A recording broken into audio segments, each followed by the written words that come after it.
This segment is going to illustrate how we turn orange temples green so that we can take people who needed information to the temple. Using the fan chart view on Family Search, I went back and found somebody that was born in the late 1700s, hovered over their fan, clicked it, put them in the center spot, and then changed views to descendancy view. I made sure that I had enough generations, and so the third generation was clicked. Sometimes if you click the fourth, it'll take a long time for the fields to fill over here, and so sometimes 3 generations is sufficient. You'll notice I've got orange temples here for Nancy Bishop and for Fred Bishop, and I've got green temples for Helen and Francis Estline. If I click on their name once, their card will come up and I can see that they need sealing to parents, and I've got very good information about Helen. When I go to the person with the orange temple, click on their name, I don't have a birthplace and I only have a vague birth date with no death date. As a result, I need more information, but it appears that they need all of their ordinances. So I'm kind of excited to try to find enough information to turn this gold temple green and be able to take Nancy and Fred to the temple, since they both appear to need all of their ordinances, where the 2 green temples only need the sealing to parent. Now, sealing to parent's a wonderful ordinance, but to be able to provide all the ordinances is even more exciting. I don't think I'm going to start researching from Nancy's person page, since she has such little information to begin with. I might have a very hard time finding sources and help. So I'll start with Helen. I click on hers, and then when I come to her person, instead of clicking her person page and losing this view of the descendancy view, I'm just going to right click on person and open link in a new tab. Then I'm going to spend the primary amount of my time on this new tab that I've created for Helen Bishop. We first want to conduct that quick interview that we've talked about, where we look over her information. Helen has a very nice standardized birth date and a standardized birthplace and a standardized death date and death place, so we don't feel a great need to change anything or add anything here. As we come down and review her family, we see that she has a husband, we see that we have a standardized marriage date, and she's got parents, brothers and sisters, no odd duplicates involved here. If we proceed down a little bit further, we'll notice that she has 5 sources already added. And if we review these sources, one is a death certificate, so that will prove her death information. We've got a census record, and that will verify her birth information. It's very likely that her death or these marriage certificates will also verify her birth information. And then we've got 3 different marriage sources which will verify her marriage information. If you look up at the top right where the record hints usually are found, there aren't any, and so we don't have any quick additional sources that we can add, but we're very comfortable with 5 sources. So if we wanted to at this stage, we could simply check for possible duplicates. There are none. And then we could take her to the temple by going here, requesting the sealing to parents, but we're not going to do that because we want to take a minute longer and to try to see if we can find some information for Nancy or Fred who needed those ordinances, and we're going to try to find it from a source for Helen who has the richer information and therefore is probably going to be easier to find sources with. If we look at her and kind of do some reasoning or thinking, we can recognize that the place that we'll find a birth record for Nancy that will also have Helen on it is going to be a census record. And the census record is going to have to be the 1850 census, because if Nancy's born in 1836, she'll be 14 in 1850 and 24 in 1860. There's a very good chance she will have moved out by the 1860 census. So the thing we want to find is an 1850 census record for Henry or Helen, and we'll start pivoting from Helen. I could either go to Family Search or Ancestry. You might think, well, we've already covered with record hints all of the records that Family Search has, but that's not true. The reason the record hints are 97% accurate is that they leave out a lot of things that are a little bit dubious or questionable. So we'll go ahead and click on Family Search.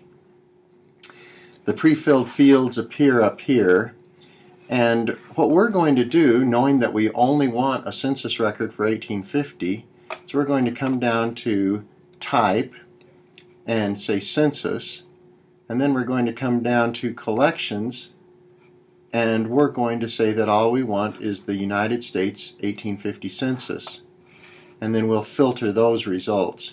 So now we have a United States 1850 Census record being the thing we're being shown. And we've got an Ellen Bishop, but these names don't sound familiar to us. Theron and Sarah and Wickman, none of those do.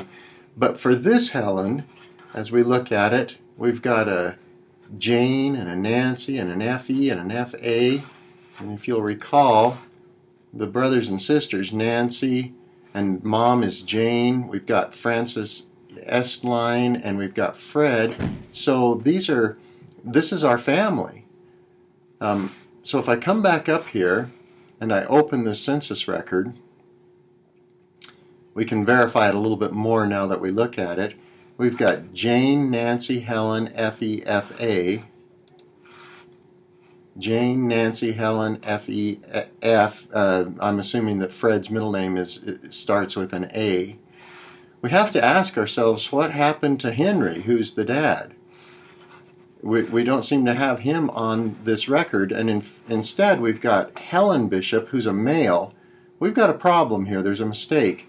Everything else is exactly accurate to our information, but Helen Bishop doesn't seem to be right. Somebody's probably indexed this wrong. What we're going to do is just quickly look at the film, the actual picture of the census record. When we open this up and take a look at it, you can see here the indexed information, but we want to look at what actually was there. And this is our information about our family. You can see Jane and Nancy and Helen and F.E. and F.A. and then some others who appear to be living with them.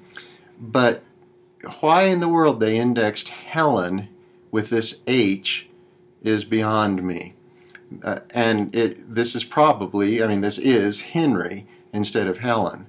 So we can go back with confidence and attach this source to Helen.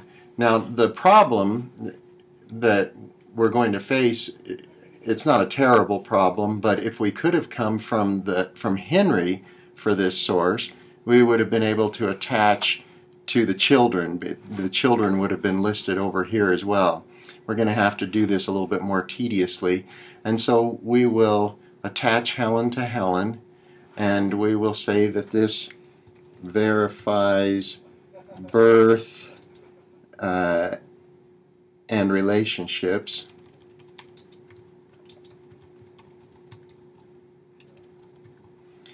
And then we will attach it. But first, before we attach it, we want to add this to our source box so that we'll be able to go back and bring it into the other people. So at this point we attach it. It doesn't give us the option to attach to any of the other people. Levi isn't yet on the census because we won't find that until Helen gets married to him. So now at this point we'll go back to Helen.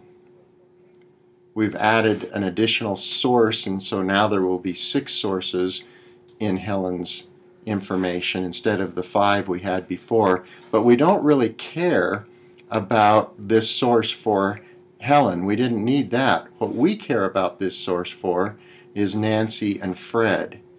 And so I'm going to go ahead and open Nancy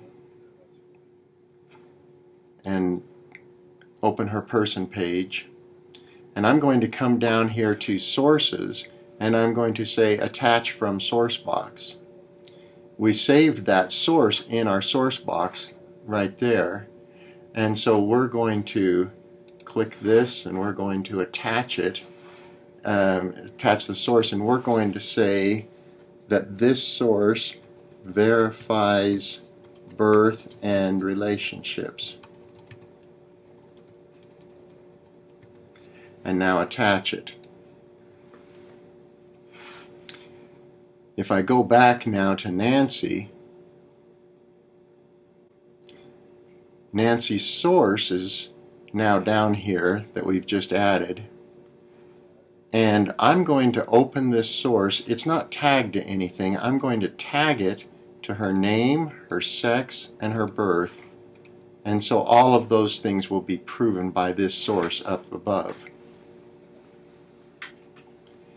Now let's go up to her birth date, and we want to change this birth date. We're going to edit it, but first we better take a look at it one more time.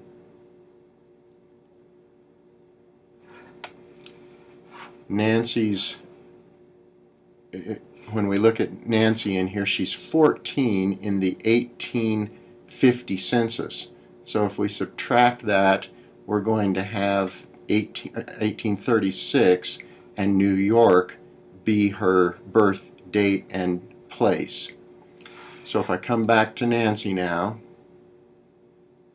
and I open her birth and edit it, it's not about 1836, it is 1836. And it was New York, United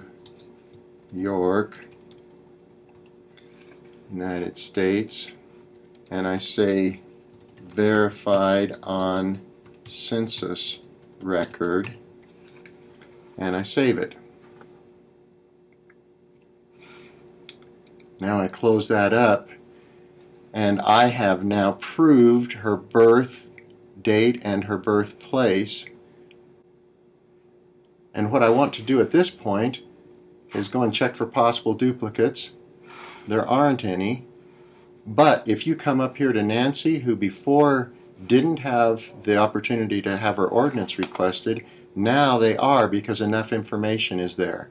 And I can go ahead and request her ordinances. I'll quickly run through that one more time for you with Fred. If I open up Fred's person page, I want to add a source from the source box to Fred. This is the source, the census record of 1850. I'm going to attach it. I'm going to say verifies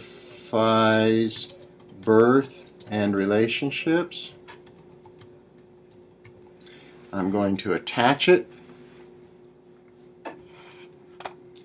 I'm going to go back to Fred, and Fred now has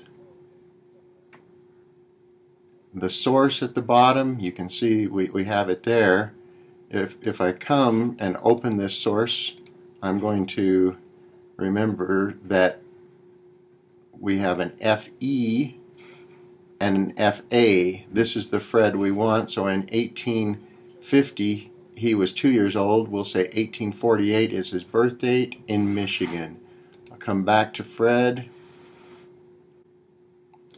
and I will open his birth, edit it. It's not about 1848, it is 1848, and it's in Michigan.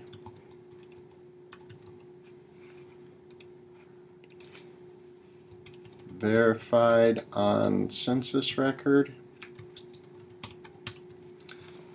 Save it. Close it. I now have a good birth date, birthplace. If I check for duplicates, there are none. I could go and look for some more records to prove some other things, maybe to find his death date, but I have enough to take him to the temple if I want to. it's all changed. What used to be needing more information are now green temples, and I can take him, I could request him at this point as well.